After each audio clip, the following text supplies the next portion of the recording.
ನರೇಂದ್ರ ಮೋದಿ ಸರ್ಕಾರವನ್ನ ಬೀಳಿಸೋದಕ್ಕೆ ಪ್ರಯತ್ನಗಳು ನಡೀತಾ ಇದೆಯಾ? ಇದು ಈ ಕ್ಷಣದ ಅತಿ ದೊಡ್ಡ ಪೊಲಿಟಿಕಲ್ ಸುದ್ದಿಯನ್ನ we are going to break.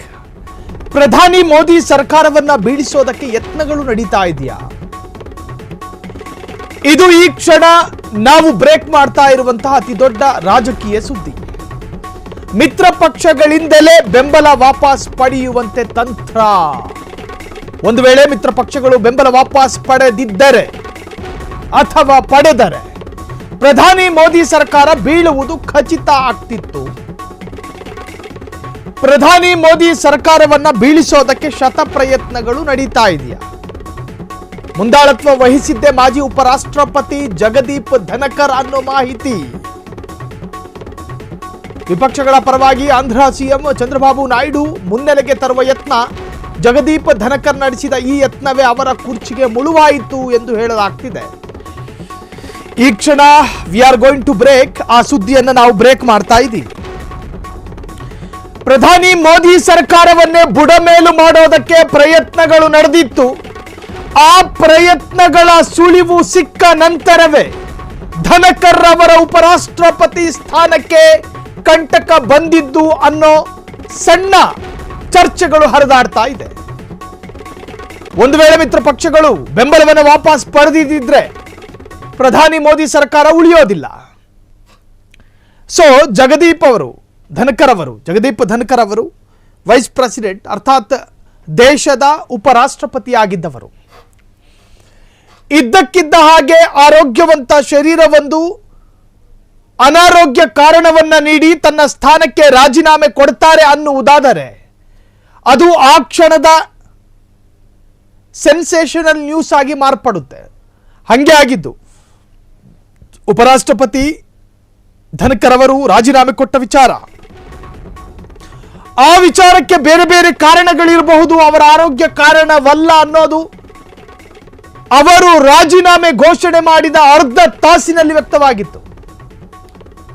ಅವರು ರಾಜೀನಾಮೆ ಘೋಷಣೆ ಮಾಡಿದ ಅರ್ಧ ಗಂಟೆಯಲ್ಲಿ ನಾನಾ ತರಹದ ಕಾರಣಗಳೆಲ್ಲವೂ ಕೂಡ ಸಾಮಾಜಿಕವಾಗಿ ಹರಿದಾಡಿತ್ತು.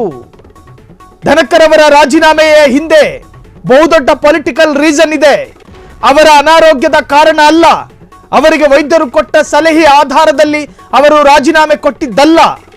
ಹಿಂಗೆ ಅತ್ಯಂತ ಬಲವಾದ ಕಾರಣಗಳು ಹರಿದಾಡಿದ್ವು, ರಾಜಕೀಯ ಕಾರಣಗಳು. ಈ ಹಿಂದೆ 2 ನ್ಯಾಯಾಧೀಶರ ಬಗೆಗಿನ ಪ್ರಕರಣಕ್ಕೆ ಸಂಬಂಧಪಟ್ಟ ಹಾಗೆ ಅದು ಒಂದು ಕಾರಣವಾಗಿರಬಹುದು ಎನ್ನುವಂತಹ, ಜೊತೆಗೆ RSS ಮುಖಂಡರುಗಳು ತೆಗೆದುಕೊಳ್ಳುವ ನಿರ್ಧಾರಕ್ಕೆ ತದ್ವಿರುದ್ಧವಾದ ನಿಲುವನ್ನ ಇಟ್ಕೊಂಡಿದ್ರು ಜಗದೀಪ್ ಧನಕರ್ ಅನ್ನುವಂತ ಕಾರಣ. ಈಗ ಬರ್ತಾ ಇರತಕ್ಕಂತಹ ಮಾಹಿತಿಯ ಪ್ರಕಾರ ಸ್ವಪಕ್ಷದಲ್ಲಿ ಇದ್ದುಕೊಂಡೇ ತನ್ನ ಪಕ್ಷವನ್ನ ಬೀಳಿಸುವ ಪ್ರಯತ್ನದಲ್ಲಿದ್ರು ಜಗದೀಪ್ ಧನಕರ್ ಅನ್ನೋ ಒಂದು ಚರ್ಚೆ.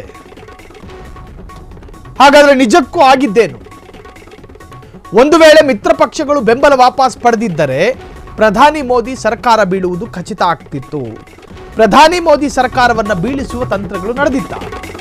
ಪ್ರಧಾನಿ ನರೇಂದ್ರ ಮೋದಿ ಸರ್ಕಾರ ಬೀಳಿಸೋದಕ್ಕೆ ಯತ್ನ.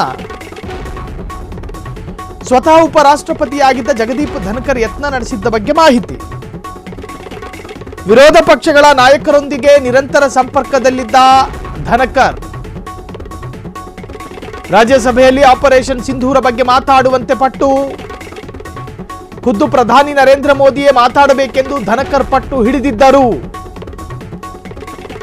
ಆದರೆ ಆಪರೇಷನ್ ಸಿಂಧೂರ ಬಗ್ಗೆ ಯಾರು ಮಾತಾಡಬೇಕು ಎಂದು ಬಿಜೆಪಿಯೇ ನಿರ್ಧರಿಸುತ್ತೆ, ಉಪರಾಷ್ಟ್ರಪತಿಗಳಲ್ಲ ಎಂದು ಸ್ಪಷ್ಟಪಡಿಸಿದ್ದ ಬಿಜೆಪಿ.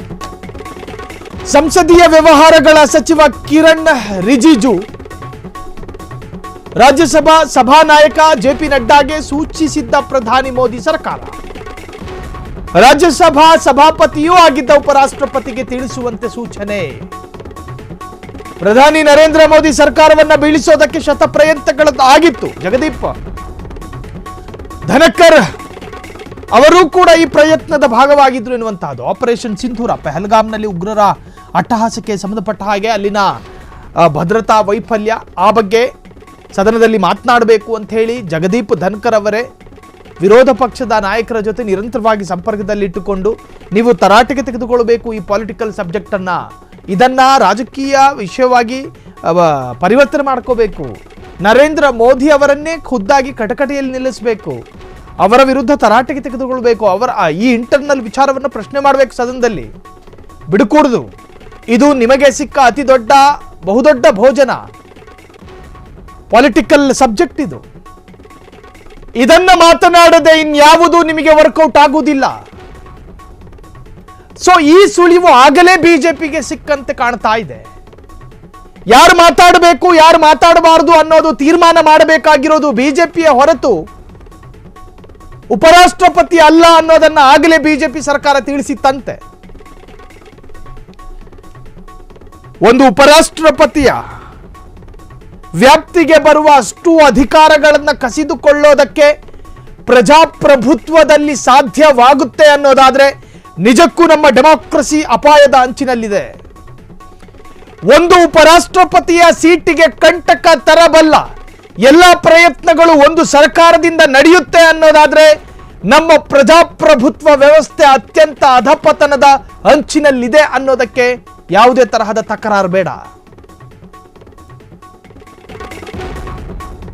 ಸಂಸದೀಯ ವ್ಯವಹಾರಗಳ ಸಚಿವ ಕಿರಣ್ ರಿಜಿಜು ರಾಜ್ಯಸಭಾ ಸಭಾನಾಯಕ ಎಪಿ ನಡ್ಡಾಗೆ ಸೂಚಿಸಿದ್ದ ಪ್ರಧಾನಿ ಮೋದಿ ಸರ್ಕಾರ ಆಗಲೇ ಸಣ್ಣ ಸುಳಿವು ಸಿಕ್ಕಂತೆ ಕಾಣುತ್ತಿದೆ. ಬಿಜೆಪಿ ಆಗಲೇ ಉಪರಾಷ್ಟ್ರಪತಿಯನ್ನ ಒಂದು ತರಹದ ಮೌಖಿಕ ತರಾಟೆಗೆ ತೆಗೆದುಕೊಂಡಿತ್ತು. ಪ್ರಧಾನಿ ನರೇಂದ್ರ ಮೋದಿ ಸರ್ಕಾರವನ್ನ ಬೀಳಿಸೋದಕ್ಕೆ ಶತಪ್ರಯತ್ನಗಳು ನಡೆದಿತ್ತು. ಅದರ ಭಾಗವಾಗಿ ಉಪರಾಷ್ಟ್ರಪತಿ ಜಗದೀಪ್ ಧನಕರ್ ಅವರು ಕೆಲಸ ಮಾಡಿದ್ದಾರೆ ಎನ್ನುವಂಥ ಆರೋಪದ ಚರ್ಚೆ ಈಗ ಬಿಜೆಪಿ ವಲಯದಲ್ಲಿ ಹರಿದಾಡ್ತಾ ಇದೆ.